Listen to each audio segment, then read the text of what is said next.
کالی کھانسی یہ ایک قسم کی چھوتار بیماری ہے۔ ابتدا میں زکام ہوتا ہے اور پھر کھانسی ہوتی ہے۔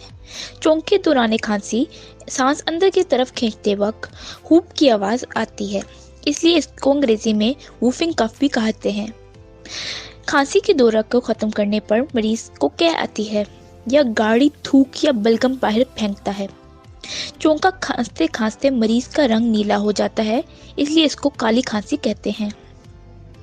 یہ مرض بعض اوقات وبا کی طرح پھیلتا بھی ہے۔ تندرست و توانا بچوں کو یہ مرض اتنا تنگ نہیں کرتا جتنا کہ عام لوگوں کو یہ تکلیف دیتا ہے۔ ان کے لیے تو بعض اوقات یہ مرض مہلک ثابت ہوتا ہے۔ 3 سال سے کم عمر والے بچے اکثر زیادہ مبتلا مرض ہوا کرتے ہیں اور 10 سال سے اوپر شاذ و نادر ظاہر ہوتا ہے۔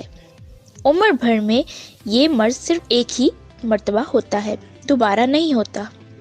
اس مرض کا باعث بھی ایک خاص قسم کا خوربینی کیڑا مانا گیا ہے، جو کہ مریض کی ناک اور منہ کے رطوبت میں پایا جاتا ہے۔ ابتدا میں معمولی کھانسی ہوتی ہے، لیکن چند یوم کے بعد کھانسی کے دورے شروع ہو جاتے ہیں۔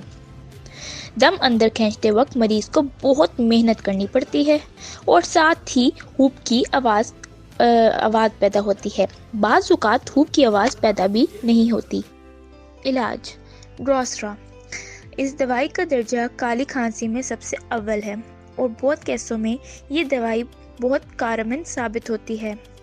اس کی موٹی موٹی علامات درج ذیل ہیں: کتے کھانسی بار بار ہو اور دم بھی نہ لینے دیتی ہو، شام کو کھانسی کا زور زیادہ ہو، بلغم خارج کرتے وقت اباک اور کیں آتی ہوں، کھانسی کے دورے نیم شب کے بعد خصوصاً زیادہ تکلیف دہ ہوں، کھانستے وقت بچہ اپنی پسلیوں کو پکڑ لیتا ہو، ڈروسرا کا مریض بہت چیختا چلاتا ہے۔ خوراک کھانسی کے ہر دورے کے بعد